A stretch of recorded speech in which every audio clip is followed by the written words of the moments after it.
Hello friends, Basha's கிச்சனில் இன்றைக்கி நம்ம பார்க்க போகிறது இட்லி சாம்பார் பருப்பு இல்லாமல் எப்படி செய்கிறதுன்னு. இந்த சாம்பாருக்கு இன்றைக்கி நான் பருப்பு யூஸ் பண்ண போகிறதில்ல. பருப்பு இல்லாத இந்த டிஃபன் சாம்பார் எப்படி செய்கிறதுன்னு வாங்க பார்க்கலாம். இந்த சாம்பார் செய்கிறதுக்கு இங்கே நான் 4 தக்காளி மீடியம் சைஸ்க்கு எடுத்திருக்கேன்.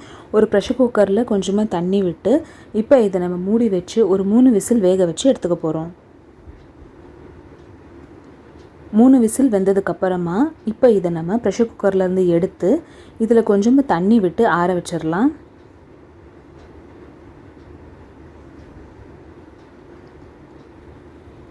இந்த சாம்பாருக்கு நம்ம இஞ்சியும் பூண்டும் பேஸ்ட்டாக போடாமல் இந்த மாதிரி பொடி பொடியாக நறுக்கி சேர்த்துக்கணும்.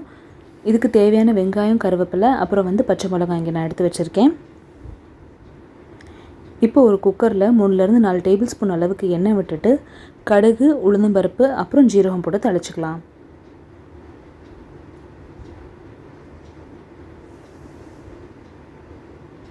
கடுகு பொரிஞ்சதுக்கப்புறமா பொடி பொடியாக நறுக்கி எடுத்து வச்சுருக்கிற வெங்காயம், கருவேப்பிலை, அப்புறம் பச்சை மிளகாய் சேர்த்துக்கோங்க.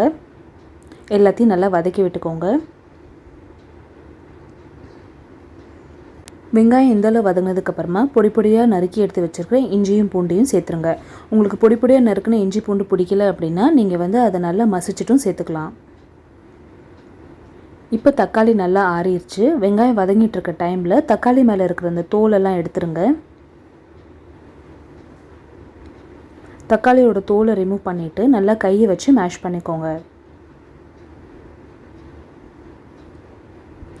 இப்போ தக்காளியோடு சேர்த்து இந்த தண்ணியையும் இதில் நம்ம சேர்த்துடலாம்.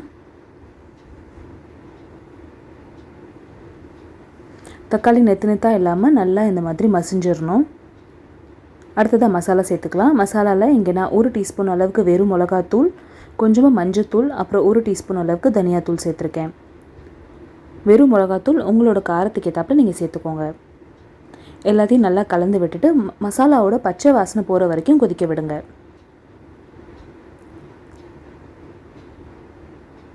மசாலா கொதிச்சுட்ருக்க டைமில் ஒரு பாத்திரத்தில் 2லேருந்து 3 டேபிள் ஸ்பூன் அளவுக்கு கடலை மாவை எடுத்து தண்ணியில் நல்லா இந்த மாதிரி கரைச்சி வச்சுக்கோங்க.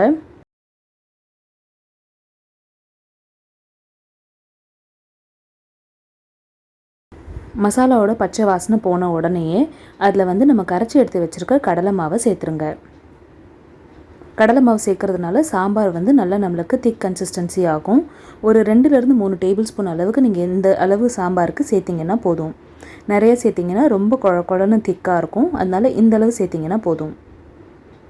இப்போ இதை ஒரு 5லேருந்து 6 நிமிஷம் கொதிக்க விடுங்க. ஒரு 5 நிமிஷம் கொதிச்சதுக்கப்புறமா கொத்தமல்லி போட்டு இறக்குனீங்க அப்படின்னா டிஃபன் சாம்பார் நம்மளுக்கு தயாராகிடுச்சு. கண்டிப்பாக இந்த ரெசிபி நீங்களும் ட்ரை பண்ணி பார்த்துட்டு உங்களுக்கு எப்படி வந்துச்சு அப்படின்றத இந்த கமெண்ட் செக்ஷனில் சொல்லுங்கள். இந்த வீடியோ உங்களுக்கு பிடிச்சிருந்துச்சுன்னா இந்த வீடியோக்கு லைக் கொடுங்க. சேனலை ஃபஸ்ட் டைம் பார்க்குறீங்கன்னா கண்டிப்பாக சப்ஸ்கிரைப் பண்ணுங்கள். இப்போ இதை நம்ம டிஷ் அவுட் பண்ணிடலாம்.